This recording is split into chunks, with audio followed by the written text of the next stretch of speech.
era de seda, ni era una sola ruta. Y sin embargo, esta red comercial fue uno de los sistemas económicos más poderosos de la historia. Durante más de 1000 años, la llamada Ruta de la Seda conectó China con Europa, pasando por Asia Central, India, Persia, Arabia y el norte de África. Fue mucho más que un camino de caravanas. Fue una autopista de comercio, ideas y poder.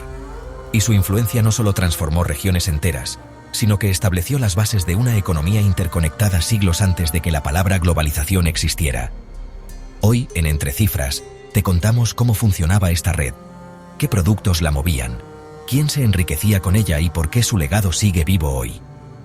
Verás cómo un simple rollo de seda podía mover ejércitos, financiar imperios y abrir rutas que cambiarían el destino del mundo. Acompáñanos en este viaje a través del tiempo y descubre el impacto duradero de la Ruta de la Seda. La Ruta de la Seda nació oficialmente durante la dinastía Han, en el siglo II a.C., pero su auge llegó entre los siglos VI y XIV. Era un conjunto de rutas terrestres y marítimas que conectaban el lejano Oriente con Europa a través de decenas de puntos intermedios. Estas rutas no eran simples caminos comerciales, eran arterias por donde fluía no solo riqueza, sino también cultura, religión y poder político.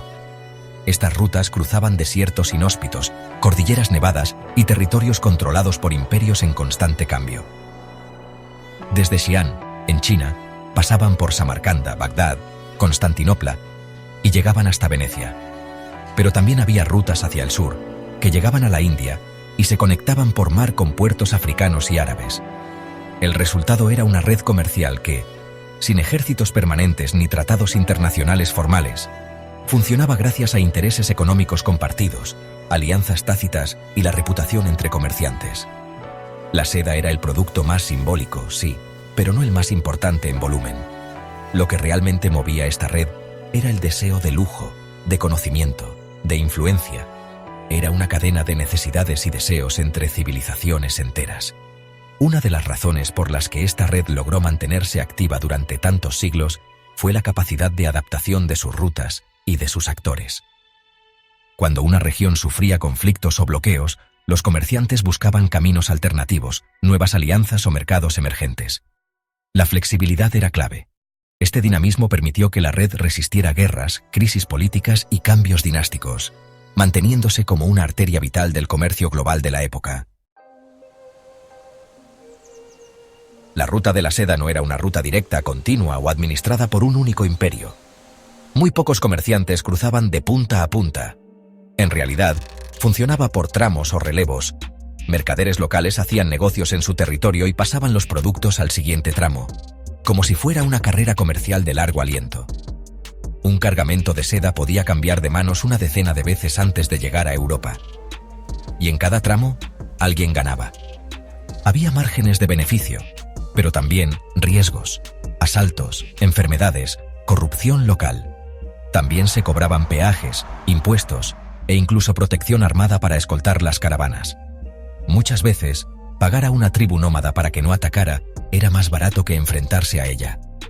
En las ciudades clave surgieron verdaderas economías logísticas, mercados, casas de cambio, caravasares, una especie de posadas fortificadas para comerciantes, talleres de reparación, almacenes y sistemas de crédito rudimentarios.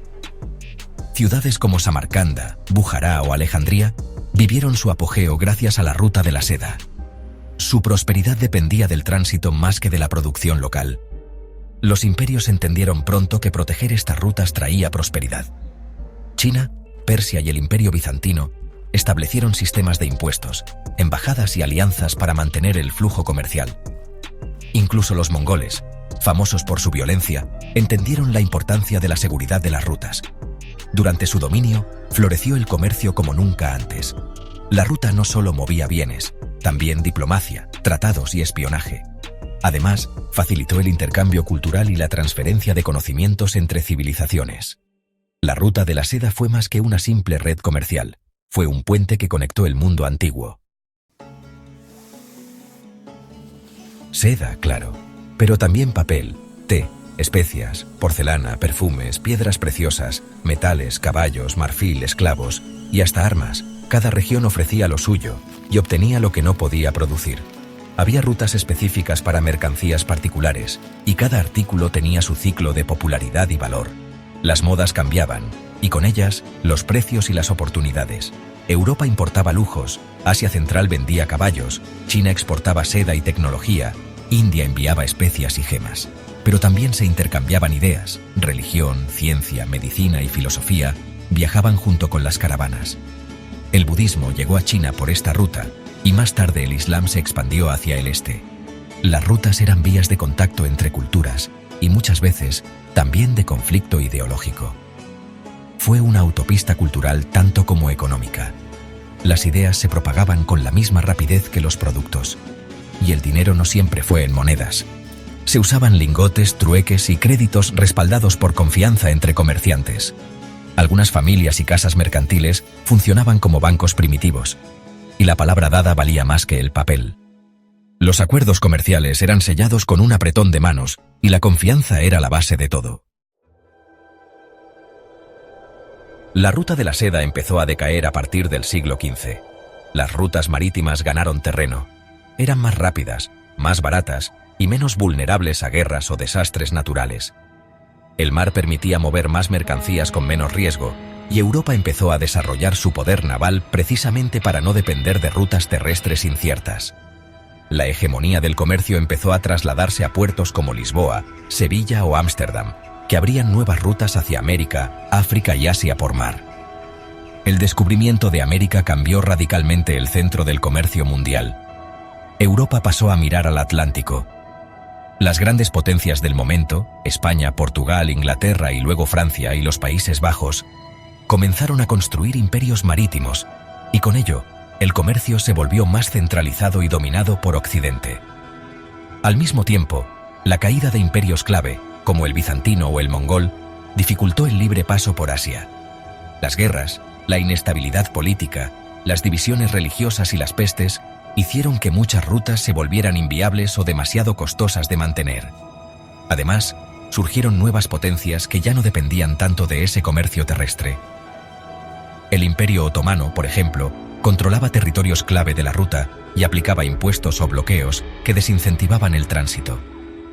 Esto obligó a los europeos a buscar rutas alternativas y a reforzar sus expediciones marítimas, lo que alimentó aún más la decadencia de la ruta de la seda. Sin embargo, su legado no desapareció. La memoria de ese sistema comercial se mantuvo viva durante siglos, y su influencia se puede rastrear en la arquitectura, la lengua, la religión y las estructuras de mercado de muchos países. En el siglo XXI, China ha impulsado una nueva ruta de la seda moderna, la iniciativa Belt and Road, una red de inversiones e infraestructuras para conectar Asia, Europa y África. Esta vez con trenes, puertos, aeropuertos, acuerdos bilaterales y grandes préstamos internacionales. Es una apuesta geopolítica que busca restaurar el liderazgo económico del Este a través del comercio. El nombre cambia, pero la idea es la misma: comerciar, influir, crecer. La geoeconomía vuelve a mirar al Este, y el modelo sigue vigente como nunca antes. La ruta de la seda moderna no solo se trata de comercio, sino también de intercambio cultural y colaboración internacional. Con proyectos de infraestructura y redes comerciales globales, la ruta de la seda sigue siendo un símbolo de conexión y prosperidad. Mirando hacia el futuro, la ruta de la seda promete seguir siendo un eje central en la integración económica mundial. La ruta de la seda no era solo un camino, era un sistema económico global antes de que existiera la globalización. Fue un puente entre culturas, imperios y mercados, y su historia nos recuerda que el comercio puede ser tan poderoso como un ejército, tan transformador como una revolución. Fue una historia de riesgo y recompensa, de alianzas invisibles y rutas milenarias. En Entre Cifras, seguimos buscando esas historias donde la economía y la historia se cruzan. Si te ha gustado este viaje, suscríbete y compártelo. Hay muchas rutas por explorar. Gracias por acompañarnos.